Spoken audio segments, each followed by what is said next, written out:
Hi guys, I'm Zach from NerdWorks Media, and in today's video, I'm back here at Callum. Help me! Help me! Anyway, so I'm here at Callum because I have a autocross this weekend, and there's just one or two little things that we needed to do to the car to get it prepped and just make sure that everything's okay. For example, my turbo has been over boosting for some reason. Basically, low boost should only like max out at 0.5, like that's where it should be at max. I'm almost hitting 0.6, which is where high boost should almost be. So we need to just obviously adjust some things, which is why we are here with Mr. Callum.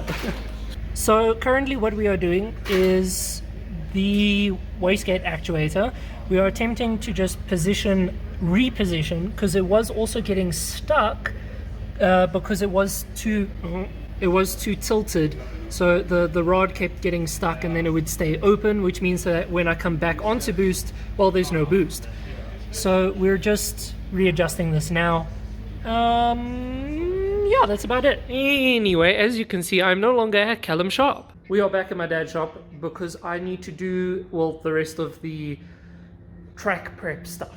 Starting with you. Okay, well that's dirty in there apparently, but nope, it's got water in it, so we're good.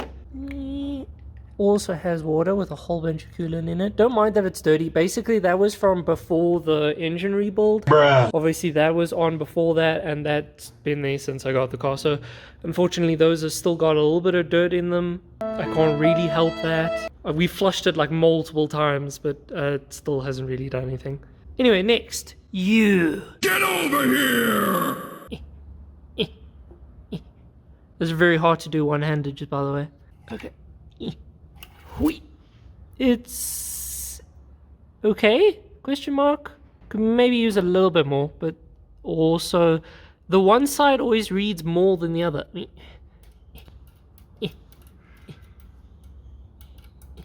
me in! Let me in! Yeah, the one side always reads more than the other side. I'm not sure really why, but it actually looks okay. The oil's a little bit old. I could definitely use new oil, but it will be okay. Okay, and next, you. Nice. Nope, we add like full for that, so we don't have to stress about power steering whatsoever. I do think when we go, because I think I've got extra somewhere, I'm going to bring extra with me, because I know... So something else that I did whilst I was at Callum, I may as well talk about this. At previous autocross events, what happens is I would turn the steering wheel this side, and then and it would feel fine. Then I would turn this side to go around the next corner, well, on a slalom, and the whole steering wheel would like lock up because the power steering is failing because it got too hot. So the pump basically stops working correctly. I'm not sure on the technicalities of exactly how all of that works and stuff, but basically I turn the one way, it'd be fine. I turn the other way, it wouldn't work because, well, again, the pump wasn't working correctly. We think it's because of temperature, and then it was stopping its flow, or so. I don't actually know. So what we have done is on this pipe that goes into the power steering, well, thing, the physical pump there, we've put a little spacer so that the power steering pump basically always stays a little bit open, which means at low RPM, it still turns, it's got like a heavy steering basically, which is fine. It feels basically how it did. Okay, f you, bro. It feels basically how it did previously, but now at higher RPM, so basically whilst I'm driving on a slalom, on a racetrack, it will feel a lot better now. It actually feels super darty now whilst driving, so I'm really impressed with that little mod there. But yeah, we just have to double check power steering because it may still overheat and may still overflow, so I'd like extra one. As we can see, my oil catch can has no oil in it, so that's good. I need to do a nut and bolt check, but first, you! That is the max line over there, so I'm a little bit under. I'm not really sure why, so I'll double check that and top that up quickly. That's basically all I needed. Okay, cool. Next, You. Oh gosh. Okay, this is going to be very difficult to get to. Yeah. Oh, okay. It's a little bit discolored, but it is full, so that's fine. Okay, next up, brakes.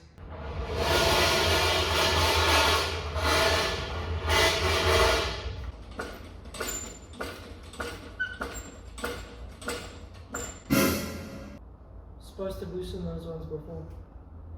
Yeah. Okay, wheel is off. As we can see, I got a nice view of my boost pipes though, that's pretty cool. But brakes, because that's what we are here for. We must stay focused, brothers. We must stay focused. I needed a torch. It looks like I got a fair amount of material left on my brakes, so I don't have to stress. So wheels back on. I gotta wash my hands because they're super dirty now. Clean! Okay, next, nut and bolt check. I don't know what sizes any of these are. Random guess at a 14, let's go. Yeah, everyone on a 14. Random choice number 2, it's a 12. Aha, I was correct with the 12. I think we're good. Next up, pack random crap. Sitrep, your boy's a dum-dum and he forgot to bring his keys to work. So I can't get into my car. So I'm gonna pack all this stuff on the side and then later I'll pack it into my car like a big brain. Okay, so first up we have two 13s, so I can take off my number plate bracket. Next up we have my dad's way overkill tire inflator and deflator, so that, well, I can check tire pressures whilst I'm there. Next up, you. There we go, my vast and sophisticated toolkit of what I need at the track. Anyway, the very last thing that I wanted to just talk about is I got a comment in the last video asking why only 200 horsepower. These engines can hold, well, stock, I believe, like 260 to 280 horsepower. Like, that's a fair bit more than what I have now. That's almost 100 extra horsepower. But you must also keep in mind there are a number of factors that go into running such high horsepower cars. Firstly, after 200 at the wheels, I believe, the diff and the gearbox are known for braking. So that's obviously not ideal and we don't really want this. So I've got it basically to the limit of what the gearbox and diff can handle. Now I'm hearing you ask, why didn't I just get an upgraded gearbox and diff? Second reason why, budget. If I could, I would have dumped not even this engine, I would have gone for like a way more modern engine with variable valve timing, turbocharged, that could have easily made like 500 horsepower if I had the money for it. But everyone must also keep in mind, I am a very young guy that just got lucky with the fact that he got this car at the age that he did, and I don't even have like a proper job. My third and final point, this is a street build. It's not really a full-on track car. It's kind of just for me to have fun on the streets and to be a daily driver, but again, just be a little bit fun on the side. 200 horsepower is way more than enough. Like, especially in such a light car. The power to weight ratio in this, with just 200 horsepower. I mean, literally the other day, I gapped a brand spanking new BMW M2. I wish I had that on camera. Unfortunately, I was not recording. But I beat up a brand new BMW M2. I have, at this power level, I haven't done it personally, but I should be able to take on Mustangs. 5.0 Mustangs, like proper legit Mustangs. Okay, forgive me, I have to be Batman for a second because my arms were getting sore. Can you guys still see? I'm sure you guys can still see. Wait, I'll even set a little bit forward. There we go. Now you guys can see without being blinded. So, better solution. There we go. So, in short, I need to crouch down a little bit because, yeah. So in short, 200 horsepower in these cars is actually way more than enough to just have a little bit of fun on the street. Again, besides Mustangs, at this power level, I should actually be able to keep up with BMW M4s. Not tuned ones, but like stock M4s. So I'm quite impressed with the amount of power this has. It is more than enough for a little daily driver, partial track car. Anyway, so that's actually going to be it for this episode, guys. I hope you enjoyed it.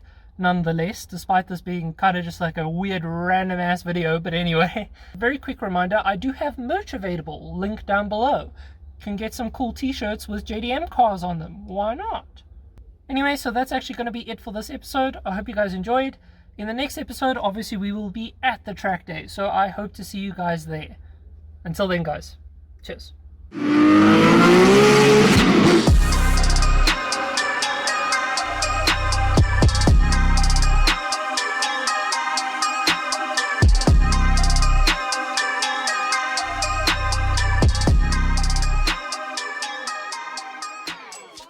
Oh my gosh, I came into the bathroom to blow my nose and there's the tiniest little millipede I've ever seen in my life. Look at him! Bye, friend. Be free.